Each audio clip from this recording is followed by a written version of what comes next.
It was just so nice because only about, I don't know, about 8 of us on the call each time. So we did like 4 sessions. So anyway, we'll talk offline. Yeah, I'd love to hear more about it. Yeah. Hello, this is the new streaming network.com. WGSN-DB, Going Solo Network, radio, TV, and podcast. #1 singles talk network. And this is Let's Talk Dating. Excuse me, with Christine and Barry. I'm still recovering from the icky, horrible flu. We're going to make it through this hour, though. I appreciate that. And if you need to be quiet and get a drink of water, please do that. Thank you. I brought my tea. I just finished a cough drop. I've done as much as I can to make it through this hour, and then I'm going back to bed. Okay. So today we're going to talk about how to bridge a variety of differences. And one of the things that came up for me this week was, how do people deal with you when you're sick? And how do you deal when you're sick? I mean, really, that comes up in relationships a lot. Because some people I like attention. I do. We know nobody's going to be surprised when I like attention, period. And so I have a girlfriend that made chicken soup and drove from Seal Beach just to show up at my garage. And we both held our breath. And she gave me a little care package of soup and tea. And wasn't that so sweet? Very kind indeed. And then there's the people of leave me alone. I want to suffer in silence. So it'd be really important to talk about that before you get sick and you're expecting somebody to fuss over you or somebody to close the door and throw a box of Kleenex to you now and then. Did I tell you the story about the girl I was dating who I held her hair when she was throwing up? Did I tell you that one once? No, please do. To my differences, because the thing she's saying is somebody's sick. Some people love attention, some people want to avoid attention because some people don't want to be seen as sick.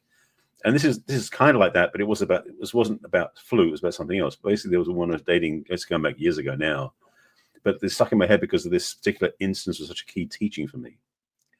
And we had great chemistry, with great sex. It was a really fun, very fun, romping relationship. It was frankly more for the sex than anything else, to be transparent, just to be clear. But the thing is that she went out one night. I think I stayed home. I remember what happened, but I don't remember exactly how. We didn't go out together. I remember that. But she came home and she had food poisoning or something because she had quite a bit to drink too, and she was a bit under the weather, to say the least. Anyway, and we basically were in bed and stuff. She got in the middle of the night. She was basically feeling really sick, and so she went to the bathroom and basically had to throw up in the toilet. And I, as the guy I am, went over and basically held her hair back where she was throwing up, because it's like, I want, be kind so she didn't get hair in her face and that stuff. I wasn't going to ignore her. But that experience shut her down.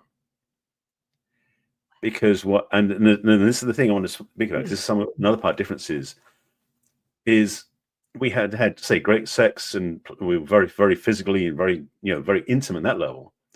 But the intimacy of being that vulnerable when she was sick blew a circuit in her. It just shut her down because she hadn't had that before. And she didn't feel comfortable with me being that vulnerable.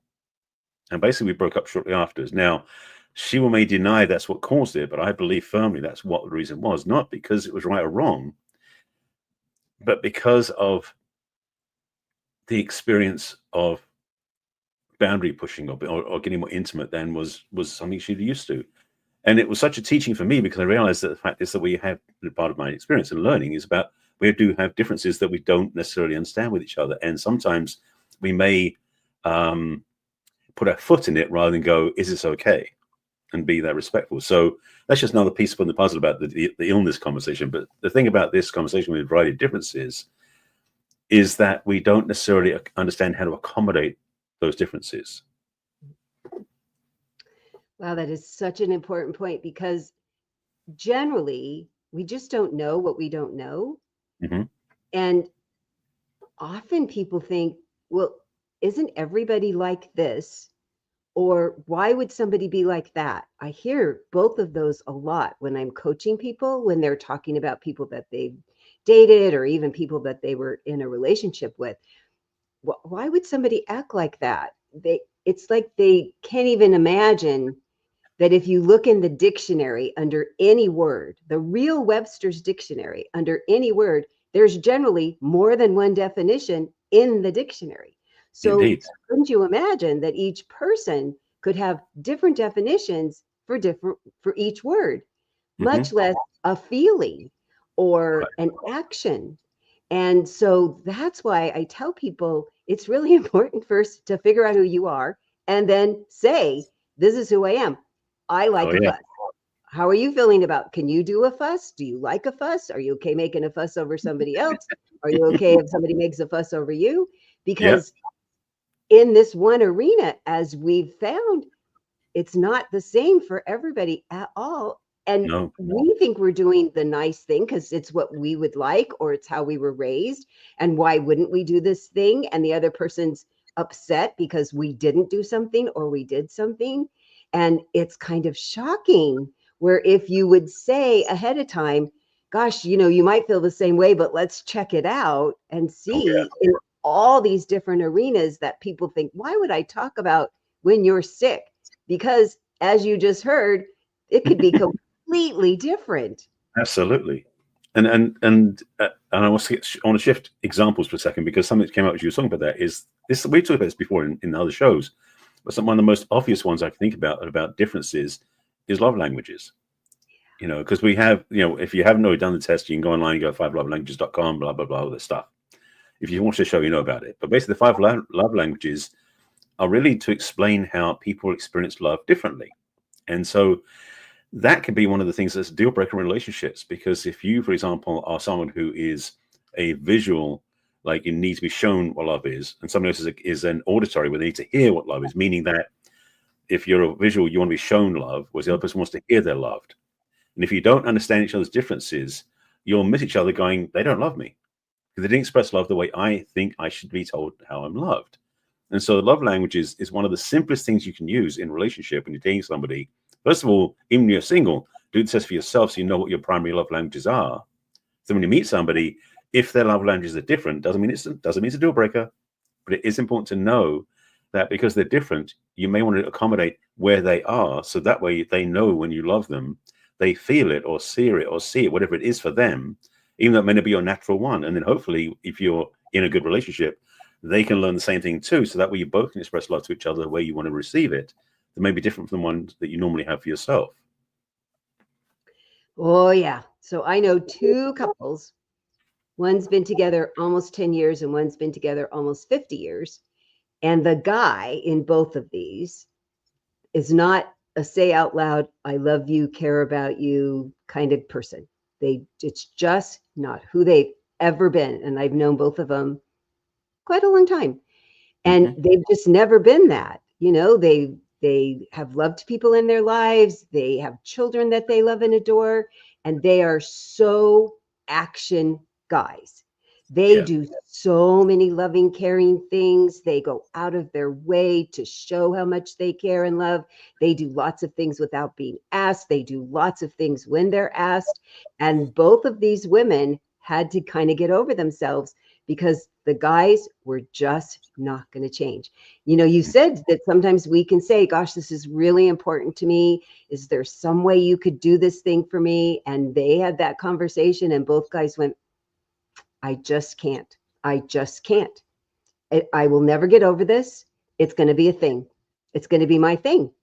So are there other things about me that you like enough that you can get over this?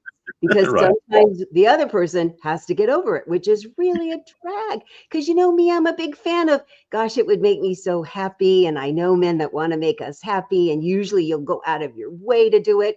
And these two men, to this day, they just can't. It's just never going to be. So the two women had to just, I said, stay and be okay enough with it or leave. Stop complaining. Stop complaining. They've been as honest and open about it. And there's so many other things you've asked them to do that they've done. So it's not like they're being rigid. It's they can't do this. Oh my gosh. We all got our comeuppance about that because, I'm always the one, oh, I know the guy will do it if you ask him nice enough. But the thing is, I got told so, didn't I? absolutely. And the thing is, and what you've said is, and what you're saying sounds like both these men were basically using acts of service as their way of showing love, which is simple. And it's an amazing thing to have someone who does that for you. But again, if you're not wired that way, it's going to be a real challenge. So it's almost like the ladies have to shift their perception to see that they really are being loved by the man, but not the way they expected. but it's a way that works. And so it isn't about adjustment. And that's the thing. Part of this how to bridge a variety of differences is, and this is the thing, some people are very attached that where they are is the right place, and the other person's got to go over their differences to get close to them, which is frankly not working. I was going to say something else, but I'll be polite. So the understanding is that when you're talking about bridging differences, it's kind of like you want to find a way to meet in the middle the best you can, or find some way to get across, or to take turns accommodating each other across that divide. Because the differences sometimes can be something that is so minor compared with the rest of what's available to you, that you realize that why would you not be with that person for that one thing? Why you're so attached to that one difference that makes a relationship untenable for you? Doesn't make sense. Mm-hmm. You really have to weigh the importance of each thing. And what I finally said to them, which I had to learn to say to myself too, in instances like this, what's their favorite thing about them? What's your favorite thing about them? Are you willing to give that up for this thing? Because in this life with this person, you can't have both. So you get to choose. Yeah. And they chose to stay, both of them. And both of them are fine about it, even more than just enough. Because I said, you have to get to good enough. And now they're like, so fine, it's not a problem. But in the beginning, when you really, this is your way. I mean, I'm the words of appreciation gal. I love all those beautiful words. And it would be, I mean, I said, wow, I'd have to really think about that if it was me in your shoes. I was so empathetic about it because I guess I would get over it like they did. I'm glad I didn't ever have to make that choice. My husband was very much an acts of service, but he was very good at words of appreciation. So when you come up against your things, you really do need to keep judging. Where's the weight? What's the thing that's the most important to you? And you have to stop complaining. Oh, that's so hard. It's the thing. I said in a way what I would suggest is that if you notice yourself starting to complain, what's the impact of that? What is the value of that? Because if you're complaining because something's wrong, different, really, I would strongly suggest if you catch yourself before you even say it, better yet, or before you say it to the person, is get clear about what it is that you're judging or feeling separate from. And is it really that big a deal? Is what you're, again, like you said, what is you're giving up to have this attachment to the thing that you don't want to change? Because the challenge with differences is oftentimes, again, like I said, we think we're right. We think we're the right thing. So the only way different from that is, in quotes, by definition, wrong. And so you want them to be fixed, or you want to fix them, which is another whole issue with relationships. You don't want to fix it. You don't want to be in a fixer-upper relationship. But the things that you want them to come over to where you are because you're in the right space and they're not in the right space. Therefore, you want them to come to where you are. But from their perspective, it may be the exact opposite. And so the recognition of how we choose to avoid even being in a relationship because that person's so different from us, for whatever reason that is, or can we accommodate? One of the big things right now that's going on, because of what's happening politically, is people in the dating profiles putting, if you're the opposite of my particular preference, don't want to even talk to you. So there's like an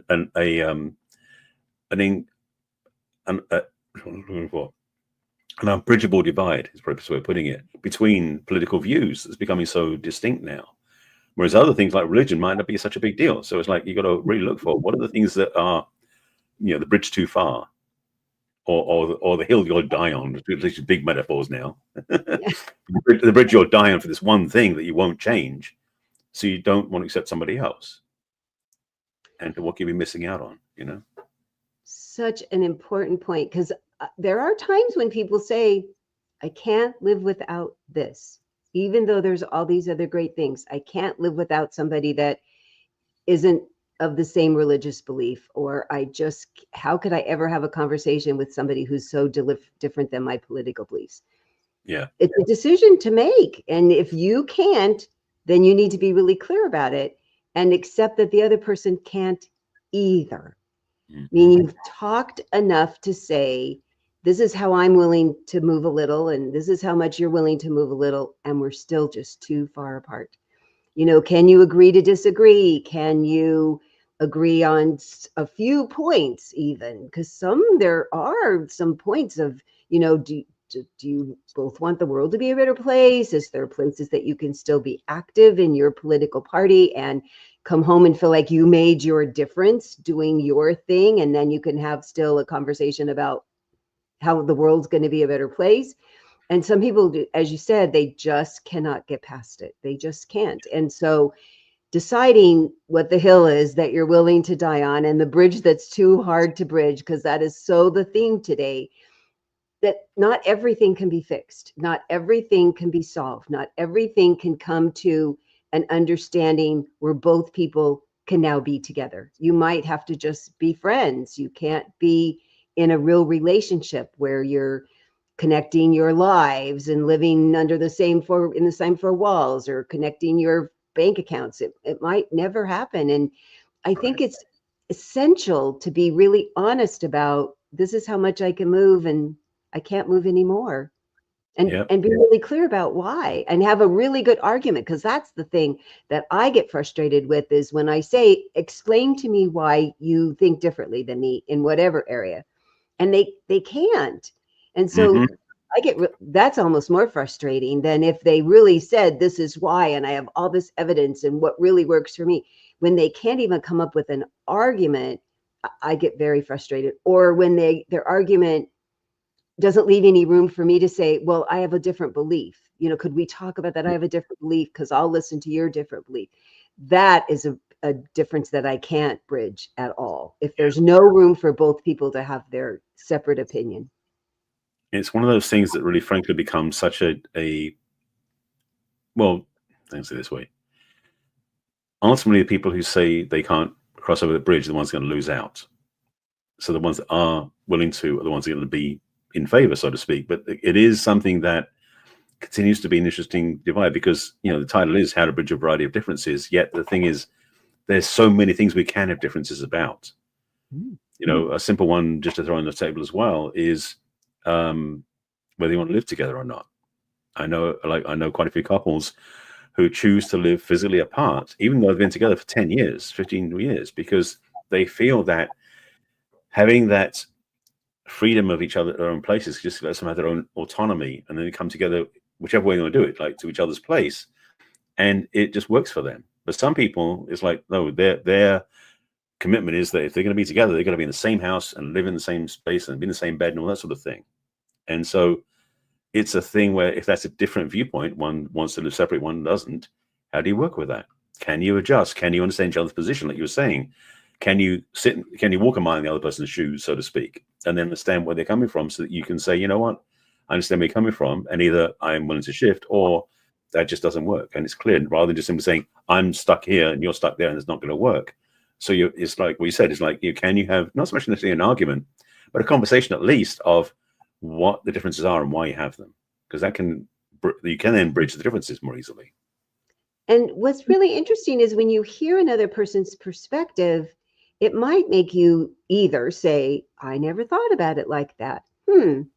Maybe I could move over a little that side, or, oh my gosh, that even more firmly helps me with my convictions about this is why I feel the way I do. And I can now even come with more information about why. That still doesn't mean you're not going to get along. It just means that you've gotten even more firm about what your differences are and why. Because when somebody can really come up with a really good argument, I'm so impressed. Even if it doesn't change my mind, I'm like, you really thought that out. I like that you talked about the sleeping together, because I know two couples that have been together for a very long time. And over the years, the man in these two cases developed sleep apnea and restless leg. So their kids moved out, so they had extra bedrooms. And so they now sleep in extra bedrooms, but they visit each other very regularly for sex. They have lots of pillow talk. They're still very intimately, not only just physically, but emotionally very connected. They make lots of time to be in bed with each other and spend other time together. And then when it comes time to sleep, because they both want to get a good night's sleep, they go to their separate rooms. And it's interesting how they don't tell everybody. The people who go, I could never do that. But they're like, one or both of us would be suffering, and then we'd be a grouch the next day because neither one of us would get a good night's sleep. And we figured out that we get a really good night's sleep this way. And I admire that they both thought we could do this and not feel any less care about each other. They found a way that works, and it worked for them beautifully. So the differences are really actually well. Yeah. So we're going to be taking a break in a second. So we have a lot more to talk about, because this variety of differences is not just a few things. There's a lot to talk about, and we definitely will give you some more input when we come back from the break. So we'll see you soon.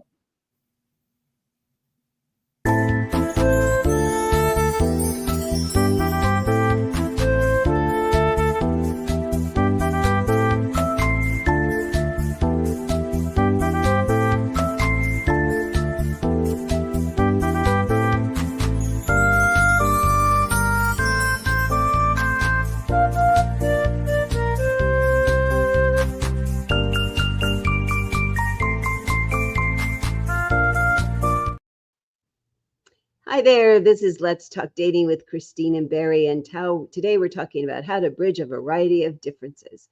And I was thinking, even just from the very beginning part of the dating process, how I've said more than once, when I start seeing somebody kind of regularly, I like a good morning text. I like a good text. I like a how you doing in the middle of the day text. Eventually, I'd like to have a telephone conversation at least every other day or every 3 days. And I say that out loud.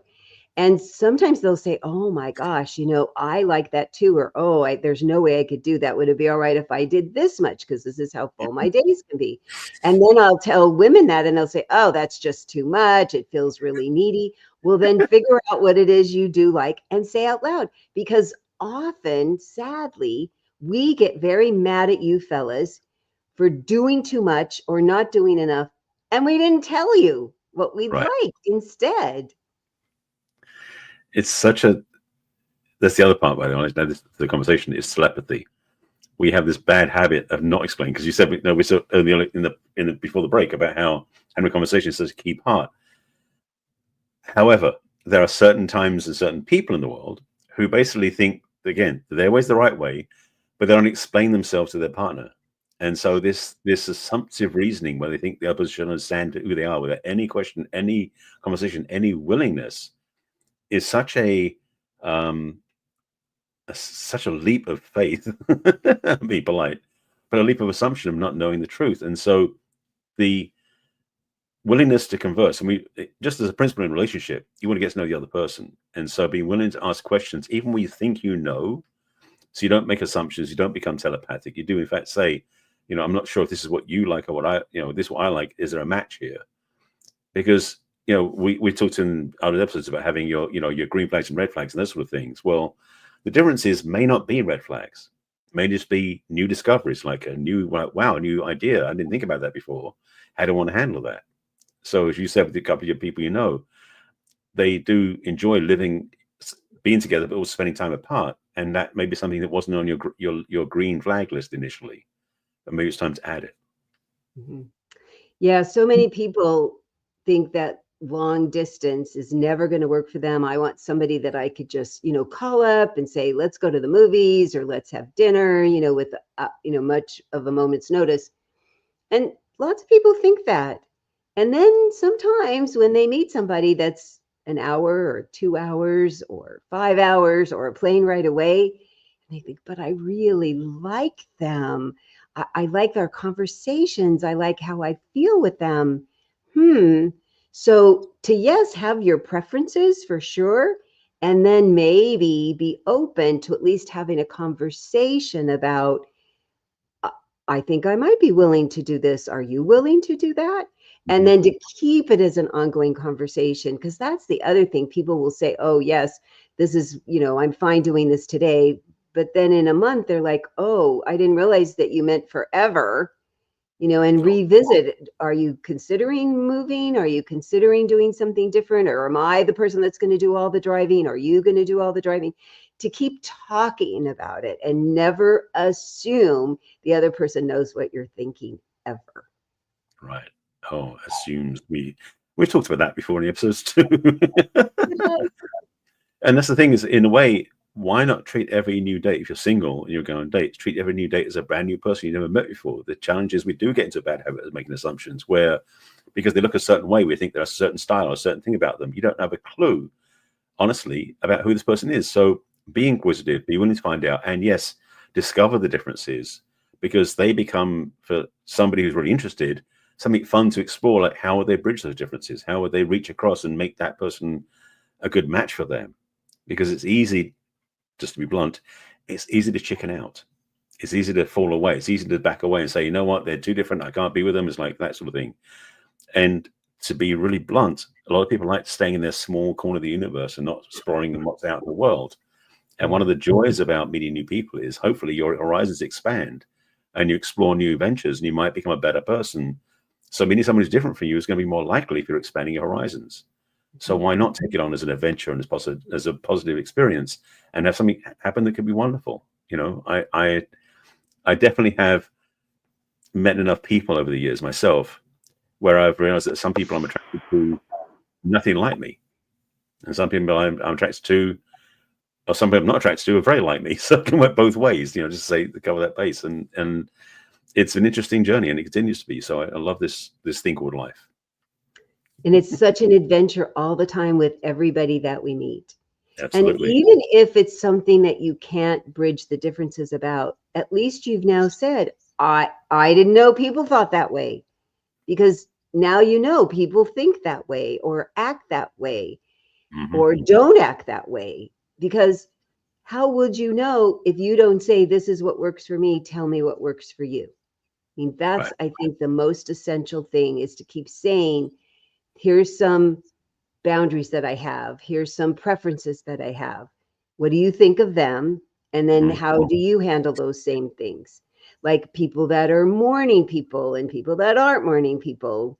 When I experienced my stepdaughter, when Tony and I first got married, and Tony and I were both obscenely happy people in the morning. It was so fun to meet, because the first time I was married to somebody who was not a morning person. And now I married somebody who was such a morning. He was more of a morning person even than me. And my stepdaughter would go, 2 hours. Just don't talk to me. And I respected that, because she said, I can't do all that happy first thing when I get up in the morning. It was okay. At least she said it, and in a generally pretty nice for a teenager way. And so I would just wait, and the fog would lift and she'd say something pleasant. And then I knew it was okay to talk to her. That's the thing is, and especially, and I'll say this from being a single for quite a long time, is we get into routines and things that work for us. And one of mine is I used to be a night owl. I used to get up late in the morning. I stay up till 2 or 3 in the morning. Now, because I decided to commit differently, partly because the pandemic did that for me, I started to shift my schedule. So now I get up much earlier in the morning, go to bed at a decent time in the evening, relatively speaking. So if I met somebody who doesn't match the same hours I do, I'm not sure. I mean, it might be fine, because I have my own things I do first thing in the morning. So basically, go out for morning hike and do my inner practice and everything else. Doesn't need anybody else around for that. So if she wants to sleep in like an hour or two after I'm up, that's fine, because what I'm doing is my stuff anyway. So when I'm back, I can be more present to her. So those sort of differences can be very flexible if you know what you're doing with your life and what works, and finding commonality. Because yes, I'd love if my partner wants to hike with me, but if they don't, and they're going to be getting up once I'm done with everything I'm doing, then I can be present to them. So there's ways of doing this that can be fun, that can be easy, that can be workable if you're willing to look at it that way. So again, differences aren't necessarily deal breakers. That's the thing I want to make sure we get. Yeah, because there are things that are deal breakers. You know, we've started out the beginning of this podcast talking about some of the things that broke up your relationship, have ended, relationships because of political things or religious things. So to say, oh yeah, I can't, you can't, I can't. And then the things that you might keep having a conversation that both people get a chance to say their part. It's so funny how often women will say, men are not good at having conversations. And I said, well, I used to be bad about this too. We don't always give them a chance to talk. We just keep telling them about us. And we don't say, and how's that for you? What goes on for you in this particular arena? You like getting up early. I don't. How would you be with that in the morning? How would your morning be okay?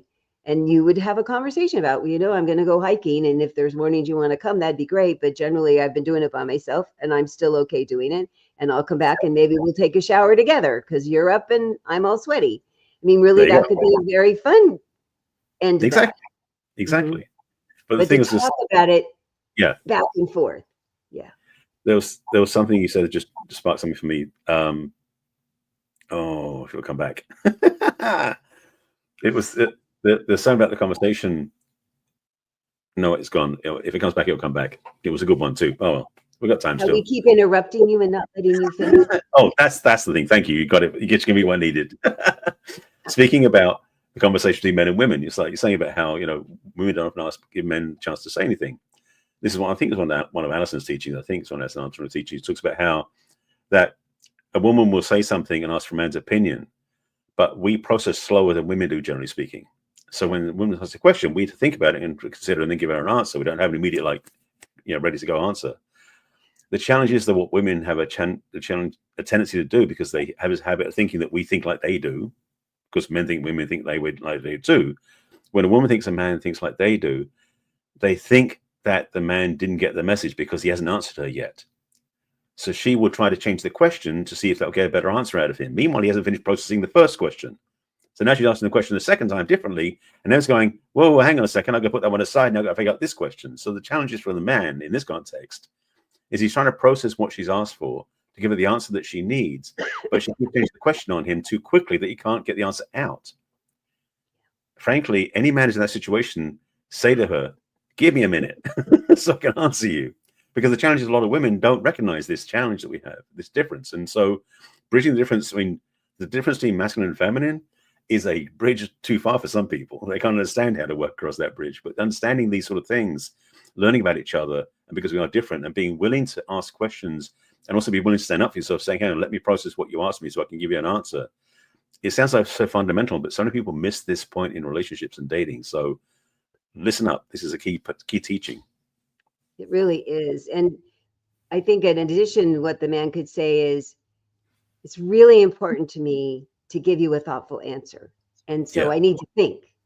I need to have some thoughts about it. And so could you just wait a moment and let me think about it? And a really good woman, as I had to learn to do, bit the inside of my cheek to keep from interrupting, because, oh boy, I wanted to. And you really do give very thoughtful answers. You really do think it out and process all the important words that we've said. So if we want to be treated as our words are important, we women need to shut up and wait for the answer. Absolutely. Such a simple thing, It seems so simple, but it was very challenging in the beginning. I truly had to bite the inside of my mouth to keep reminding myself to not open my mouth, because we are gold medal winners, us women, about interrupting. And a man too, it doesn't seem to happen as often. If we're attacking you, you will often interrupt to stop the attack and defend yourself. Yes. And then everything just escalates and gets worse. So for a man to wait, just really hard too, until we're done with our emoting, even though we're saying untrue things about you and hard things about you. It's another one of the feminine things that when we get all our words out, there's room for us to now hear your defense. It's really a challenge to wait, though. Yep. Oh, yeah. The opportunities are just abundant to learn. Because the thing is, to be simple about, say this simply, it's like, we're saying how to bridge the varied differences. The list of differences we have between men and women is extended. So this conversation is relevant to so many different aspects of dating and relating to get to know each other. So just want to get this point clear that this is not just for the big stuff, it's for all the stuff.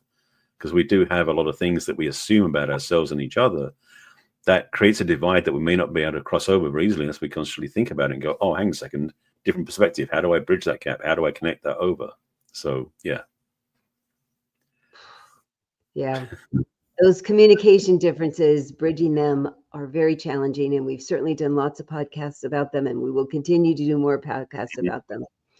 So the other thing that we talked a little bit about with the cultural differences in our recent podcast is family time, time with each of your families, time with how much time with your friends, how much time do you need alone, how much time do you need socially, and how do you bridge those? I was at a party once, and the guy was talking, I was just chatting with this guy, and it turns out his wife is very much an introvert and he's very much an extrovert.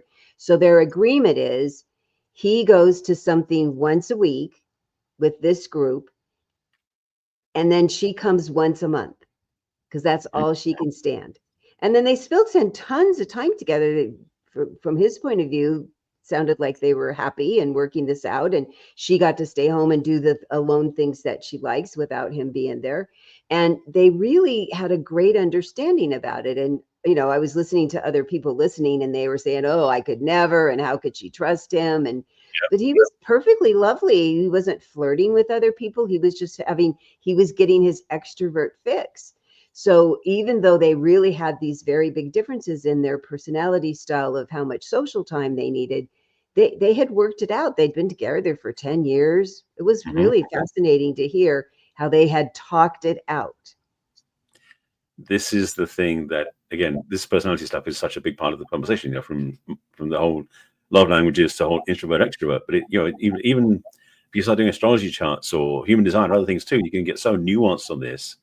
I guess the bottom line is very simple, is that presume the person you're meeting is different. Just make that assumption up front. And then you can spend your time getting to know what the differences are and seeing how you would go about bridging those differences. Because the thing is, if you like the person, it's worth it to you. So again, don't make assumptions up front. Be curious, be interested, you know, to quote, you know, went in my head. Basically, if you just remember to stay in the interest side, is just keep doing it so that you can really get to know the person, because some of the things that make it attractive is what's different, because the sameness can get really boring very quickly. So you want to find someone who's different, which means the investment and the interest in being able to bridge that difference is important to you. So be willing to learn.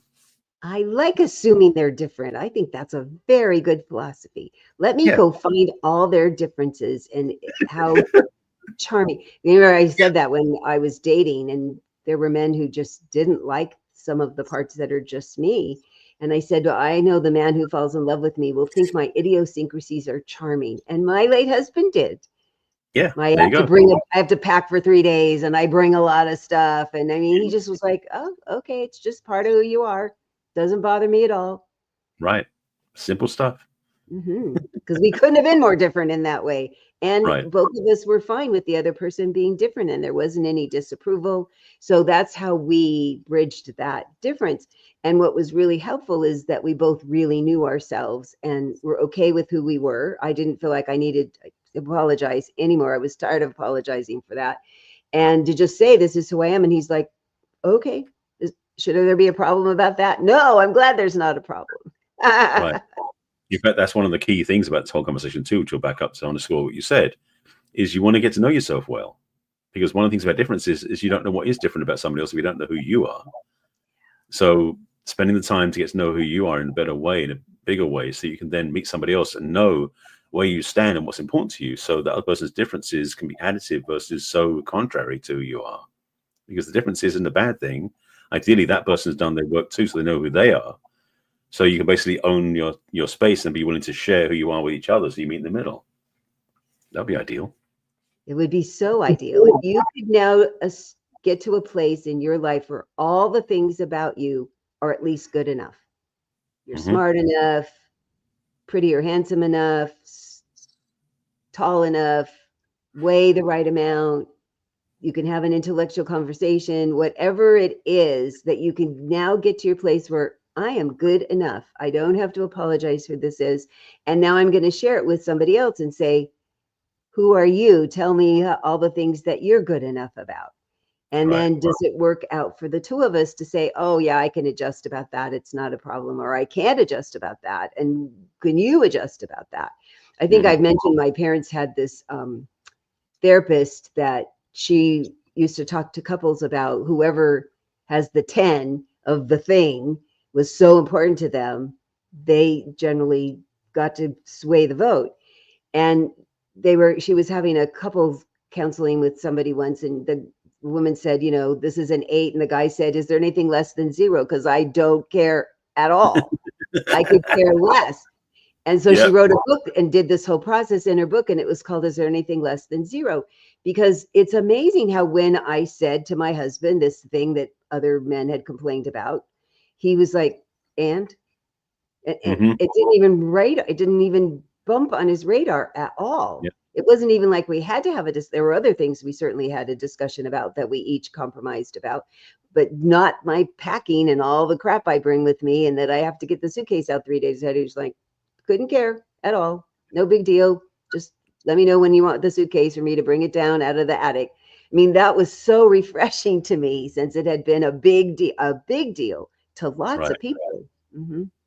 Yeah, that's the thing. It is that sense of having clarity about what really bugs you and what doesn't bug you, so you can be okay with the difference. Because again, these differences are going to be there anyway. So how attached are you to being uncomfortable about that? Because again, if you're not uncomfortable, it's easy to work with that person. And so with your former husband, that simple fact that he didn't care or not so much didn't care, but wasn't disrupted by the way you do things is such a gift, because then it's like, that doesn't make it, that difference is okay. I'm not going to get upset by that. So lesson learned for people out there is like, those differences you don't get triggered by them. It is different. Find out what they are. It's really helpful. So some of the things that have come up in the dating arena, how a person dresses, how a person has facial hair or not, how people talk, how they enunciate. I mean, there's all these things that could be different to you. And is it something that you see a point of having at least a conversation to see, do they have some room to move? My husband said, do whatever you want with my closet. He didn't care. He had beautiful suits, but his casual clothes, it needed work. And so it was nice that he said, I don't care. And I know it's probably not to your taste, so you're welcome to go shopping. So I didn't even have to say anything. He knew that it was a thing for him. And I didn't have as big a thing about it as some people might, but I was grateful to get some things that I said, wear these around the house and here's the outside stuff. So if you have a thing about how somebody shows up on a first meeting and you're not crazy about how they are dressed, if you like enough other things about them, then you can say, gosh, would you be interested in having some fashion advice? Would you be interested in a woman's point of view, since you seem to be wanting to date a woman and this might be a challenge for you and for them? I mean, at least you could bring it up in a nice way instead of, oh my God, he showed up in shorts and flip-flops. Well, maybe he came from work, he didn't want to be late. So at least to give people the benefit of the doubt. You're not saying you're spending the rest of your life with them. You're finding out, is who they are that day sitting there, is this all they are? Are they never going to be anything different? Or do they have some flexibility? For sure. What came up for me on that one, like devil's advocate side of things, is that you don't want to show up to some relationship and hope they're going to fix you. That's not the way we're talking about this. Because what you're saying, that has opened the door for that. As we said earlier in the episodes, like, get to know who you are and do the work to make yourself a whole being. Like you're saying, be comfortable with who you are. You're comfortable in your own skin. To meet somebody else, you don't need to adjust for them. You get to be yourself, and then you make accommodations for each other that is more balanced, more open, more connected. Because again, the differences are going to be there. It's your choice if you want to embrace them or to avoid them. It's only your choice. Oh my goodness, so true. Yeah, this is not the fix-it committee conversation at all. If that's how it looks, no. Not your person, right? Exactly. So if you have discovered some insurmountable differences while you've been dating, or you look back and go, oh yeah, maybe that wasn't as big of a deal and I just assumed and didn't really express my concern or my thoughts about, this is who I am and tell me more about you, Barry and I could so happily help you with that, because it's a very important conversation to first have with yourself and then to have with the other person across the table. And it comes with practice, and that's what we do. We help you practice and get better at it, right? Absolutely. Yeah. So if you'd like to get a hold of me, the best way is through my website, which is www.theperfectcatch.com. And if you scroll down to the middle of the page, you'll see a What's Holding You Back from Love questionnaire. It's just 10 brief questions about where you are and where you'd like to be next. And then you'll have access to my online calendar so that you can schedule a complimentary conversation with me. On my website, you can also join my mailing list. You'll get a repeat of the podcast from today. You can also scroll down to the bottom and click on all of my social media of Facebook and LinkedIn and YouTube and Pinterest and Instagram and Twitter. And if you click on the YouTube button, it will take you to all of the podcasts that Barry and I've done. There's over 200 of them. You can also send me a personal private email at Christine@theperfectcatch.com. And how would people get a hold of you, Mr. Selby? Well, thank you for asking. Similarly, I have a website and social media. So start with the website. My website is my name, so barryselby.com. And on the homepage of the website, there are 3 links I want to talk about quickly. The top one is basically a link to have a conversation with me. I get on my calendar and we'd have a chat and see where you are and where you want to go. And it's my gift to you, basically. If you're not sure what you're looking for or not sure if you have some questions answered, reach out, schedule on my calendar, and we'll have a conversation. So click on the Let's Chat button. At the bottom of the screen is a link to join my email list. Right now, I definitely want to say, if you join my email list, I'm promoting some new things. And if you want to reach out to me directly, you can send me an email, which I'll get to in a second. That'll get to in a second. So back up to my homepage. In the middle of the screen, I have my original relationship assessment, which is basically, are you ready for a relationship? And it's really the key questions you need to answer to figure out where you are. So if you click on the button in the middle, it's the quiz that I have. You can go to barryselby.com/quiz if you want to go there directly, and it gives you some questions to ponder and to answer, so that you get a result at the end of how well you're doing, what you're aligned to. Secondly, I have another quiz which I have soft launched. It's not on my site yet, but you can go directly, which is right there, which is barryselby.com/self-quiz, because as it may tell you in the title, it's about your self-relationship, meaning what's your self-image, what's your self-relationship. That's it. 7 different areas that really are key to having a healthy relationship with yourself, which in this conversation will then set you up for a better partnership, meet somebody else who's different from you. Also, my website is my book, which is my bestseller. You can get the copy of the book on Amazon or from our website. And on that page is also the audio, which I created. And I mentioned this before, that I actually used AI to create a conversation. I should say the AI created a 12, 13-minute review of my book with two very authentic sounding voices, but it's all AI generated, but it's fun. So go to my book page, have a listen. It's kind of a fun breakdown, and it's very accurate, by the way, so worth listening to.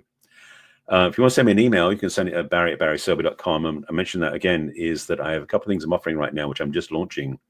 I've got a new course coming up on self-trust, and also a second one is coming up on self-worth.